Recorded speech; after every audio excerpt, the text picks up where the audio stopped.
एक भी टिकट किसी मुसलमान को नहीं देता। विधानसभा में जो बड़े बड़े प्रदेश हैं उसमें एक भी टिकट मुसलमान को नहीं देता। ये कौन सा सबका साथ सबका विकास है? काहे का सबका साथ सबका विकास? ये नारा, ये दावा खोखला है।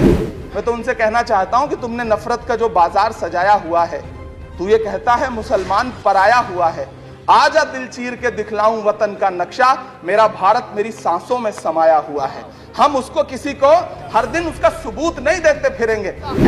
आप दुनिया के किसी दूसरे देश में अल्पसंख्यक अगर सफल होता है तो आप खुश होते हैं, मिठाइयां बांटते हैं, लेकिन अपने देश में अल्पसंख्यकों के खिलाफ किस किस तरह के नारे इसी दिल्ली और उसके इर्द गिर्द लगाए जाते हैं, क्या वो हम नहीं सुनते हैं? और अगर सुनते हैं, और अगर पाकिस्तान आपके लिए जिंदाबाद होगा, हमारे लिए हिंदुस्तान जिंदाबाद है, भारत जिंदाबाद है। मैं आपसे ये कहना चाहता हूँ, आपसे ज्यादा देशभक्त हूं मैं भारत का इमरान हूँ, मैं भारत का इमरान हूँ महोदय, मुझे बोलने दें। बाहर भी नहीं बोलने देंगे, यहां भी नहीं बोलने देंगे। ये कौन सी प्रवृत्ति है? तो मैं पिछले दिनों लाल किले से प्रधानमंत्री जी की, लाल किले की प्राचीर से वो भाषण, उनकी वो तकरीर भी सुन रहा था, जब वो कह रहे थे कि महिलाओं को बिना हक दिलाए देश आगे नहीं बढ़ सकता। जब वो लाल किले की प्राचीर से ये बात बोल रहे थे, तो उस भाषण के महज 2.5-3 घंटे बाद उनके गृह राज्य गुजरात में बिल्किस बानो के आरोपी रिहा किए जा रहे थे। उसी दिन उन्हें माला पहनाया जा रहा था, उनका सम्मान किया जा रहा था। ये कौन सा सबका साथ सबका विकास है कि जो प्रधानमंत्री जी का इंटरव्यू ले, जो उनसे पूछे कि आप आम चूस के खाते हैं कि काट के खाते हैं, उसके लिए तो रेड कार्पेट बिछा है। जो अभिनेत्रियां उनकी विचारधारा के समर्थन में बात करें, समर्थन से ज्यादा आगे बढ़ के बात करें, उनके लिए जेड सिक्योरिटी है।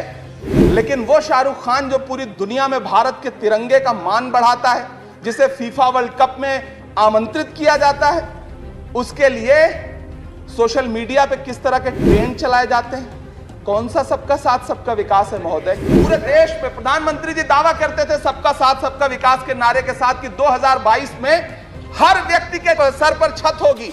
आप असम उठा के देख लीजिए, आप मध्य प्रदेश उठा के देख लीजिए, आप उत्तर प्रदेश उठा के देख लीजिए, एक दैत्याकार बुलडोजर है जो चारों तरफ घूम रहा है, और जिनके सरों पर छत है भी, उन छतों को भी छीन लेना चाहता है। वो बुलडोजर सिर्फ लोगों का घर नहीं कुचल रहा है, संविधान को कुचल रहा है, लोकतंत्र को कुचल रहा है। फिर अदालतों का क्या काम रह जाता है? ऐसे में सबका साथ सबका विकास कैसे माना जाए?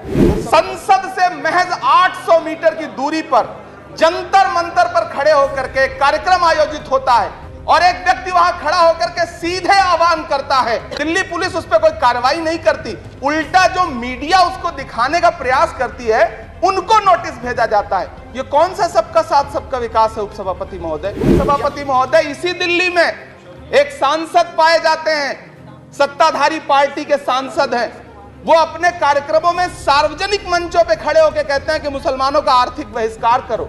आप कह रहे हैं सबका साथ सबका विकास? कैसे होगा सबका साथ सबका विकास जब सत्ताधारी पार्टी के सांसद आर्थिक बहिष्कार की अपील करेंगे और उनके खिलाफ एक मामला तक दर्ज नहीं होता? ये कौन सा सबका साथ सबका विकास का दावा है? मदरसों के जो शिक्षक हैं, उनका कई साल से उनको वेतन नहीं दिया गया है। हमारे पास उनके फोन आते हैं, वो कहते हैं कि हमारी बात सदन में उठाइए, हम भूखों मर रहे हैं, हमारे घरों में चूल्हे नहीं जल रहे। हम जब उनकी बात यहां करें तो विरोध, लेकिन बातें क्या हैं? सबका साथ सबका विकास। चैनलों पे होने वाली डिबेट का स्तर देखिए, उसको रोकने के लिए हमारी सरकार रत्ती भर भी कोई कदम उठाना चाहती है? नहीं उठाना चाहती, बढ़ावा देती है। ये जो जहरीली बातें करने वाले चैनल हैं, उनके जो प्रमुख एंकर हैं, उनको सुरक्षाएं दी जाती हैं, उनको रोका नहीं जाता। कौन सा सबका साथ सबका विकास है? अभी राकेश सिन्हा जी कह रहे थे कि प्रधानमंत्री जी ने कहा तिरंगा यात्रा निकालिए। मुझे पूरा विश्वास है कि प्रधानमंत्री जी ने कठुआ के बलात्कारी के समर्थन में तिरंगा यात्रा निकालने के लिए कभी नहीं कहा हो।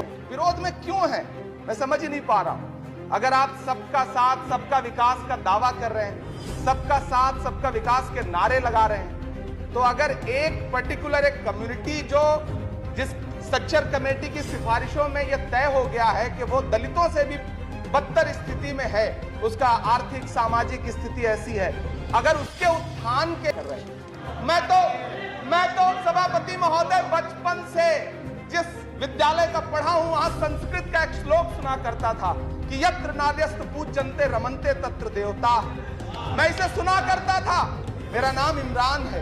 मैं उस पीड़ा को महसूस करता हूं जिस पीड़ा का जिक्र अभी मनोज झा जी कर रहे थे। मैं उस पीड़ा से गुजरता हूं।